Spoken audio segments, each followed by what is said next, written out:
Ladies and guests, it is a prompt, pleasing pleasure, as well as a privilege to be the one introducing our speaker this afternoon. Who of you can lead a club and be ranked the 4th best in the world with only a committee of 2 volunteers? And at the end of the year, have 53 new members to the club. That is our speaker this afternoon. He is a distinguished Toastmaster. He is a master certified coach, has been a trainer the last 29 years, a chartered accountant, club coach of the year 2020-2021 award winner, the current District 86 Club Growth Director, was born in Kenya and lived across East Africa because his father was so itinerant. He's a graduate of the University of Nairobi. He migrated to Canada, Toronto, and has lived there the rest of his life. When I was in Turkey, I had the privilege of sharing a platform with him. And what was very interesting, I had the pleasure of being flown by his son, who is a captain. That is the speaker we have this afternoon. I'd like you to join me together to welcome him. And his topic this afternoon is amplifying your impact. Amplifying your impact. Brahm, Memone, welcome. Asante sana, Jared. Good morning. It is early morning over here. Ladies and gentlemen, it's a pleasure to be here. Hamjambo, salama. Thank you for having me at your conference. And thank you for the previous speaker, Wangu Kamadia, if I'm pronouncing that right. You had an amazing speech. You are the boss VPE. As a club growth director, you become one level up on a VPE, really. Trying to get members to join clubs, trying to sort of grow clubs and so on. It is at a whole new level, and you have to sort of worry about not 1 club, 2 clubs. In my district, we have 136 clubs. What I'm going to tell you today is all that I've gleaned over 26 years of what makes a Toastmaster successful, what makes a Toastmaster to make those boss moves so that you become the boss of your life, ladies and gentlemen. So let's look at that and see what that is. Let me get my technology right. Oh, there it is. How can you amplify your impact? And I know that Madam Wangu will love this, because I'm going, and I'm glad that she spoke before me, because I'm going to speak on the solution to the problem. We have this big problem, and how many of you do want to make this boss moves? How many of you want to be successful in your lives? See, because whatever you're doing in Toastmasters, you are doing it in the rest of your life. You may take the long road to success or never to success, or you can shortcut it by following these 3 principles I'm going to tell you today. See, how many of you struggle in your clubs? How many of you struggle in your life? During the pandemic, especially, clubs shrank, membership shrank. For what? I have no idea, because as you heard from Jared, just before the pandemic, I was assigned a coach for a club with 2 members, and I grew it to 53, and one of the top clubs on the planet, number 4 globally. It's possible that we can all be successful, because if you go to that club today, My Speak Toastmasters is one of the most successful clubs in how it leads and what it does. It made the boss moves, and we can all become bosses of our lives and take charge. There's a three things that I'm going to tell you about making the boss moves, how to amplify your impact. Number 1, know why you are here. Why are you in Toastmasters? Why are you existing as a member? And it answers the existential question elsewhere as well. Be self-directed. I know that Wangu Kamodia would love this. And I heard some comments that, yes, be self-directed. People are not being self-directed, right? And serve. So these are the three things that we are going to talk about today. And let's dive into it and see what these are. Why is the purpose of being here in Toastmasters, right? It answers the existential question. Why do I exist in this club? Why did I join this club? Now, I heard from the contestants when they were interviewed. They said, I know I'm from this club, and I'm from Nakuru and that club, and Moshi club, and so on. And they said, I will never leave my club, right? That's an amazing thing. And I hope that you know why you are in that club, besides that it's fun, that it's education, but your purpose. You enter into a club and you leave a club, and there's in between is what is called the education semester. It could be 6 months, it could be a year, it could be 3 years, whatever the time is that you've chosen. What are your goals and what you're going to be doing during that time? So understand, why are you in that club? See, in English, we say it's the reason for being. Who are you being, right? In Japanese, they say it's ikigai. In French, raison d'être, means the reason for existence. And I hope I did pronounce it right. Those who know French, apologies if I didn't. Why? Why are you in Toastmasters? We all know, and especially the Vice President of Education, if you're a club growth director, if you're a program quality director, you know the training program. It has been honed and refined in the past 98 years. We have this program that we know exactly how it works and why it works and what it provides. It's a premier communication and leadership program on the planet. That's why we have almost 300,000 people right across the globe in 147 countries, I believe, right now. So we know the why of the program, and the club knows the why of the training program. The club knows why it exists. It is to provide you with communication and leadership skills. Now, here you come along, and you said to yourself, I will join this club. You attended a meeting as a guest. Somebody told you it's great. You went, you saw some friendly, nice, smiling faces, and you said, okay, I want to join.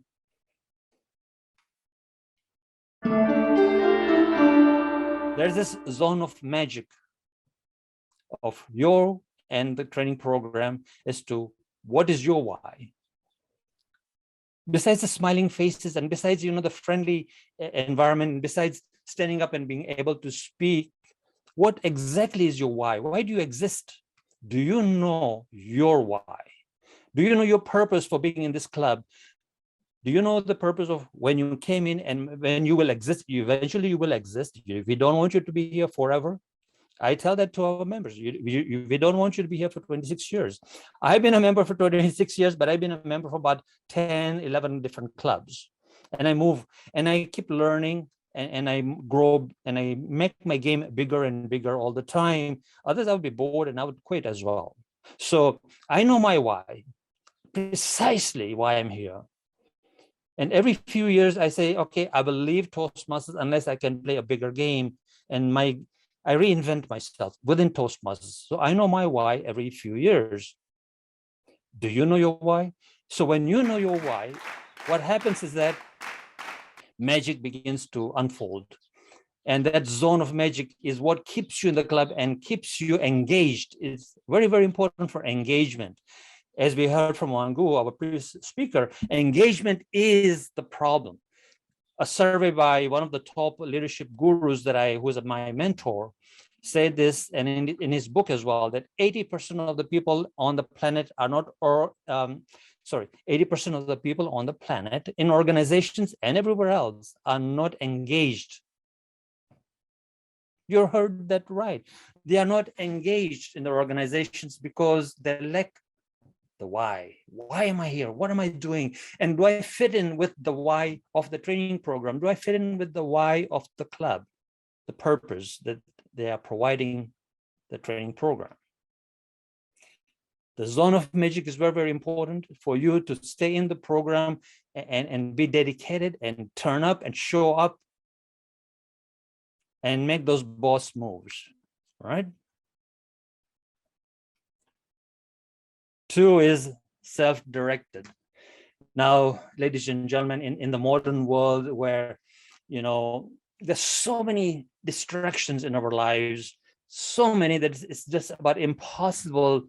It's a struggle to get focused and clear and to remove all those distractions and see, what am I really focused on and why do I need to do what I need to do? So the why will give you that focus, but then you have to become self-directed, which is another difficulty in most people's lives. The thing is, we are never taught to be self-directed in school. In school, it's based on the old industrial model, right? And it's like a conveyor linear belt, right? You come in one end, you leave at the other end, and then you go and find a job, and nobody tells you what self-directed means. If you want to be the boss, you have to be self-directed. You have to take charge of your life. So let's have a look.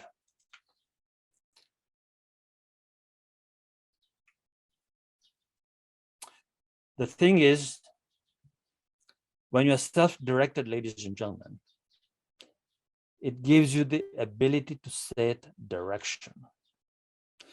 The ability to set direction in your life is one of the most important and fundamental leadership characteristics that you will have. When I say leadership, of course, that means boss moves. Boss moves are those people who know the direction they're going in, and they're able to set that direction by planning.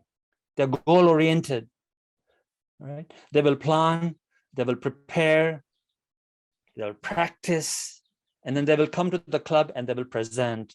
And the same thing applies in life, in your work, in your organizations, in your families, you know.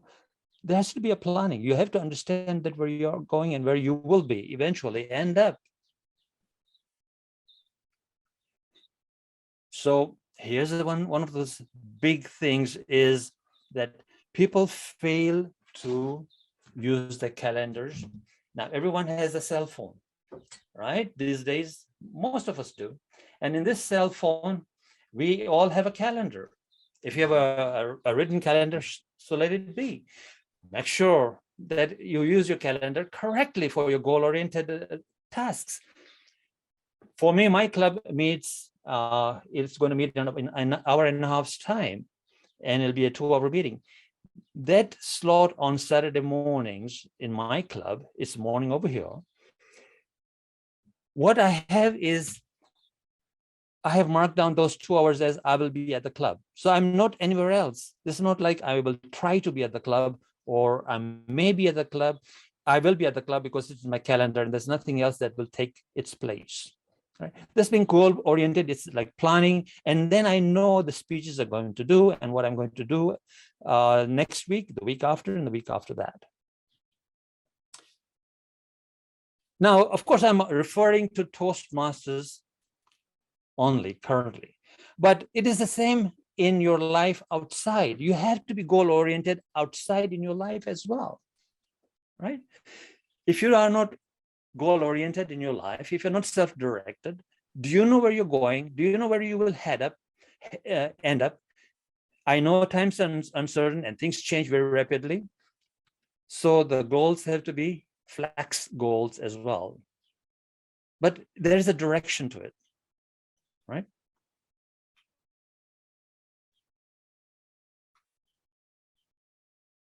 And last but not least, ladies and gentlemen, you don't want to be a headache for your vice president of education. Any club on this planet can be one of the top clubs by not giving the vice president of education a headache, by being self-directed and to serve and contribute. When you're serving and contributing, what does it mean? It means that you're part of a team. Here's the thing. People never take themselves as if their club, and where there's like maybe 15, 20, 30 people in the club, that they are a team together. It's like a football team or a soccer team. And when you're in a soccer team and you're going to play on the field in a championship game at the world level, for example, right? What happens? I'm a little bit out of focus. I know technologies like that. There we go. I've sorted that out. There we go. Let's see. Okay. So when you're in a world championship team, it means your team members know that you will be on the playing field on the day of your meeting. But if you don't consider yourself as a team player, then you will be saying, maybe I'll be there. I don't know. I'll try. When people say the word, I will try, I know they will never be there. When you're in a world championship team and you're playing soccer, right? Whether you're in the Kenyan team or the Ethiopian team or the Ugandan or Tanzanian team, whichever team you are, and you're playing, who knows, Argentina. Why not, right? You know who your team members are. You will turn up for practice, and then on the day of the match, you will be there. You will not be saying, I will try. Do you understand what I'm saying, right? Those are the people who are bosses. They're committed. They turn up. They show up consistently. And that's why they become who they become. And that is why Toastmasters is a great place to serve and to contribute, to be part of a team, because we are a non-profit organization. I am not being paid. Actually, I had to pay to be here today, my membership fee, right? And so did all of you. And so when it is like that, that means we are serving with generosity. And when we are serving with generosity, it means giving of ourselves to something bigger than ourselves, to a team. It's not like what's in it for me, but it is Ubuntu. I am because of you. And Ubuntu is an African term, right?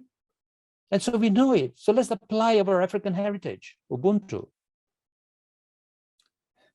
I exist because of you, and that means I am going to be generous with my team. I'm going to show up every time, and I'm going to serve and contribute with excellence. Not just serve, but with excellence, so that I raise myself and uplift others and inspire others as well to do the best that they can. So what does that translate into, ladies and gentlemen, is you give more than you take. You be generous and you grow. When you're generous and you give more than you take, you grow. You grow tremendously. You grow very fast. For those of you who know this gentleman here, Albert Schweitzer said this. You know, he said, I don't know what your destiny will be, but one thing I know, the only ones amongst you who will really be happy are those who have sought and found how to serve.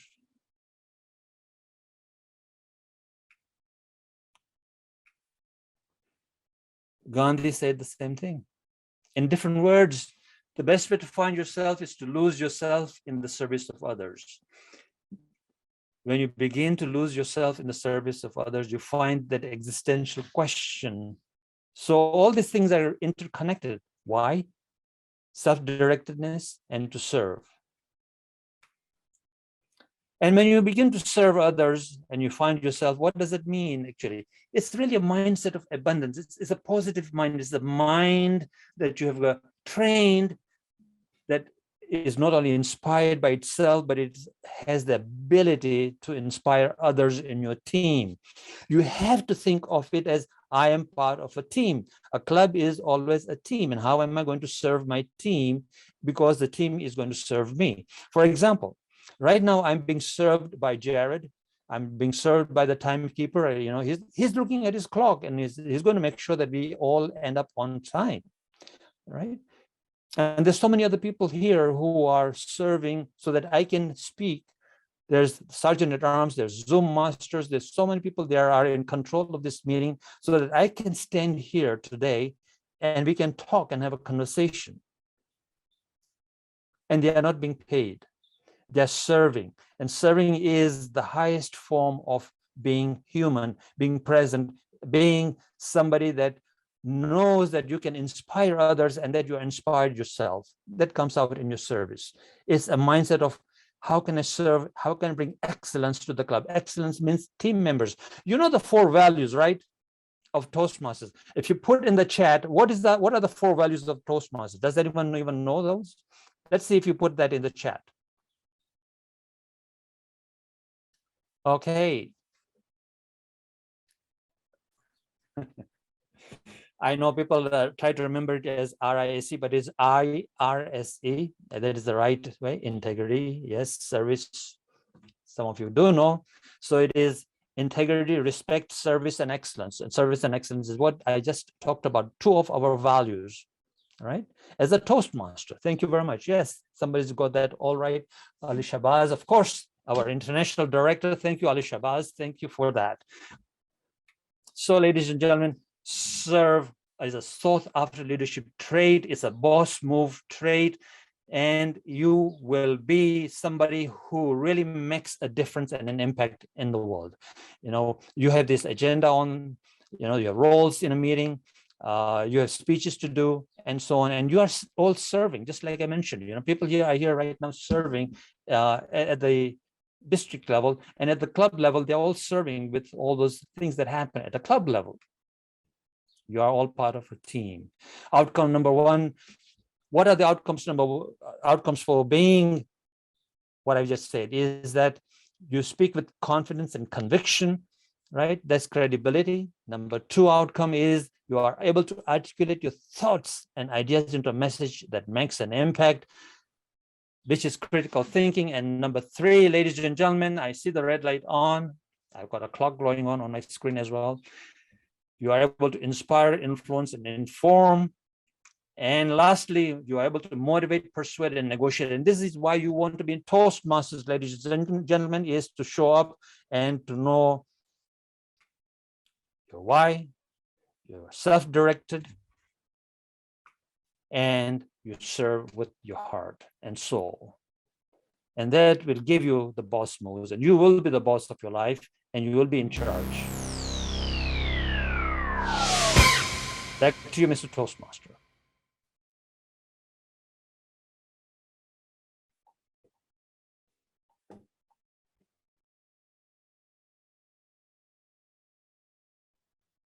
Fantastic, great job there.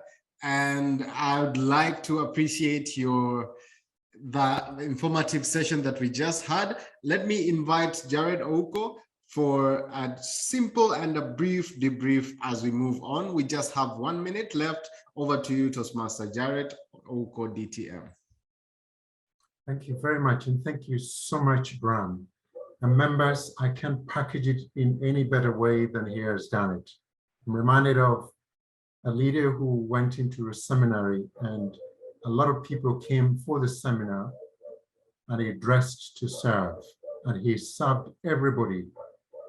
But when they got to the plenary, the speaker was the same man who was serving. What a better way of demonstrating Ubuntu, and what a beautiful way of applying that to our District 114 to make it a better place. So thank you for the opportunity, and it's been a prompt, pleasing pleasure as well as a privilege, Brahm, to have you, and thank you for the impact. Back to you, John.